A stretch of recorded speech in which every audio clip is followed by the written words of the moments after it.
Hello, my lovelies. Right, so we have got something from Amazon. Now, I've just spent 15 minutes taking off all the silly stickers they decided to slap all over this without actually putting this in one of their special protective boxes like they normally do. Naughty, naughty. And subsequently, it has got some damage in the back just there. So let's hope that that is not going to affect this at all. And let's hope there's no damage there. But I can feel something there, so hopefully that's not the actual unit. Right, so, what we have here is a Bose Solo Soundbar 2. Sorry, it's quite heavy. I was quite shocked at how heavy it actually is. So let's get it turned around. Let's get you down a little bit. And we've got the old Kenneth here. So, whoa, let's, I think it opens this way round. I'm not 100% sure. I might have to flip him over. But, oh, it's actually got some pulley things, but we're slicing it now, so doesn't matter. Like what Apple stuff does, the little pulley tags. Well, I suppose doing it that way means that I'm not going to get the little bits that are hanging off. Right, so let's have a look what we have. Not much. Right. If I could fold this bit down. Here we go. So, we have this little thing. I believe it's a manual. Yeah, just a start-up manual. Let's have a quick look. Just your general, choose where to put it, how to connect it, the remote control. How connect a mobile device? I'm guessing that's not a, oh, Bluetooth, right, okay, fair enough. And what else have we got here? We got another thing. Wall bracket guide, okay, it's got a wall bracket in there. It's not really going to be going on the wall. And then we got whatever that is. What's that? Oh, it's warranty. It's I'm using it for my Mac Mini. Yeah. Instead of that little soundbar I've got over there, you can have a whacking great big one. Well, it's not much bigger.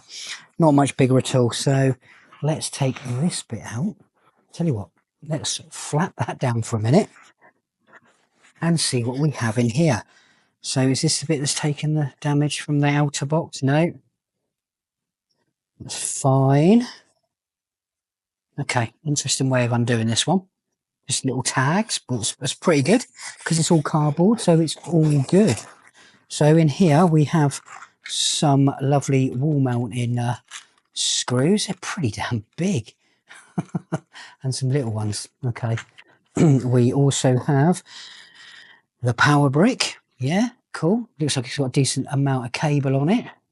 Let's all get it out. We're going to be setting it up briefly in a minute. Well, we're not going to be doing it on air, not on here. It's just a soundbar. You're not going to really be able to see anything because it hasn't got a screen, so a bit pointless doing that. Then we have a European plug adapter and a UK one. So let's pop the UK one open. He says,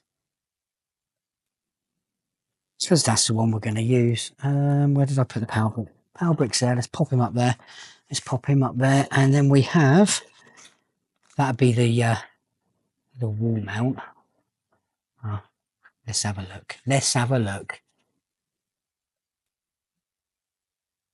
So we've got one bracket there. Right, okay, so you're probably going to need to bolt one on to the unit and one onto the wall. So I would suggest that goes on the unit and then it hangs like that. So I reckon that goes on the actual unit and that goes on the wall. Doesn't really matter. We will figure that out when we get to it, and then it literally just goes boop and it's on. So that is that. We don't need any of that. We have the lovely remote control here. That looks very, very nice. Probably going to need to get a case for that. And we've got a pigeon out there. Excellent. Where's my Kenneth? Because we're going to need to little nick the edge of this just to get the cellophane stuff off. Here we go. I'm guessing this probably takes a CR 2031, are they? Or 30, I don't know what they're called. Them little funny batteries that you have in your car for the older remote opening. Yeah, I reckon it goes in there. And I hope there's one in there. There's no way to tell, is there? Don't know, we'll find out. We will find out. Doesn't seem to be one in there, so let's get that out of the way.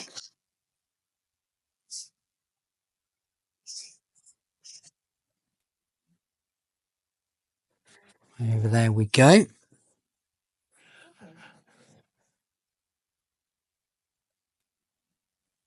Alexa, home. No idea why that's gone off. Right. Oh, we have a cable here, which is a optical cable, which I'm not going to be using.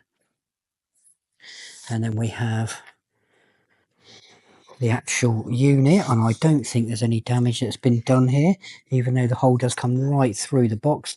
Doesn't seem to be any damage to this or the packaging on this. So, let's get that out of the way. Out the way, out the way.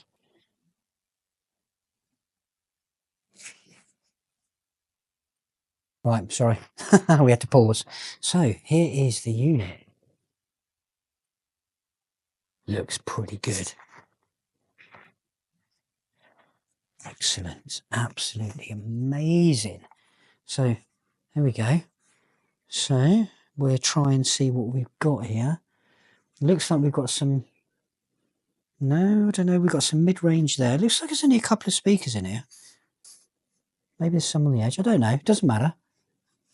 These are meant to sound pretty good for the size they are. So let's have a look at the back. So that's the mounting plate for this bit. So that will go, not that way, just like that on there. Does it go underneath there? Yeah. So it goes like that, and then this just clips onto the wall, which the other bit is the bit you clip onto the wall. So very nice. Let's have a look at the ports. Now it does have a USB-A just there, but that is for service only. You might be able to get some power off of that if you want to, if there's anything you need to charge or run. You've then also got a coax lead just there. No, it's not a coax lead. That's an aux lead, an aux input. Hang on, let's get you around. Aux input just there, optical, and then the coax.